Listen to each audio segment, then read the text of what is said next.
Madame la présidente, monsieur le ministre, nous regrettons que la commission mixte paritaire ne soit pas parvenue à s'entendre sur un texte commun.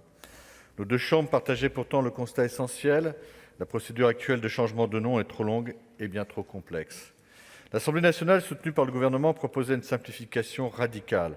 Par simple dépôt de formulaire, nos concitoyens auraient pu, une fois dans leur vie, changer de nom, adjoindre ou substituer à leur nom de famille celui du parent qui ne leur a pas transmis le sien.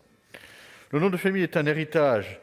Il nous est transmis sans que nous le choisissions. L'héritage est parfois bien lourd à porter.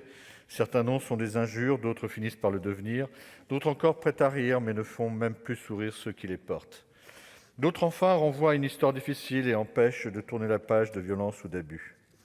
Celles et ceux qui aujourd'hui souhaitent changer de nom de famille doivent saisir le ministère de la Justice. Ils doivent ensuite justifier d'un intérêt légitime.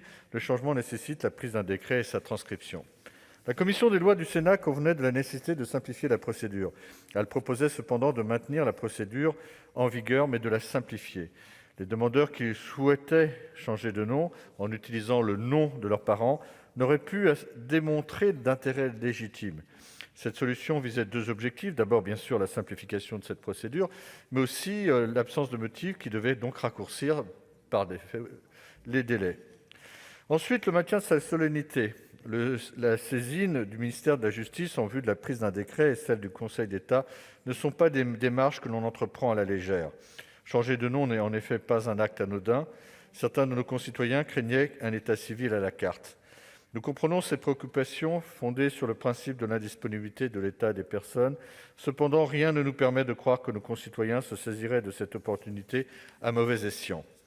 La commission mixte paritaire n'a pas pu s'accorder sur un dispositif commun. Les points de convergence étaient pourtant nombreux. Le Sénat souhaitait que les 3 000 à 4 000 demandes annuelles de changement de nom continuent d'être traitées par la Chancellerie.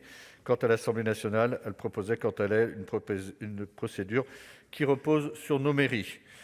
Nous comprenons parfaitement la logique consistant à décentraliser cette procédure et à la rapprocher de nos concitoyens. Il faut néanmoins rappeler que la durée moyenne de changement de nom est aujourd'hui de 7 ans, alors que la procédure est gérée par le ministère de la Justice. Un transfert de cette compétence vers les services municipaux entraînera nécessairement leur plus grande sollicitation. Une telle décentralisation doit nécessairement être accompagnée des financements correspondants. Le groupe Les Indépendants regrette donc que la vision de deux chambres n'ait pas pu s'accorder, alors qu'elles sont bien évidemment proches. Merci.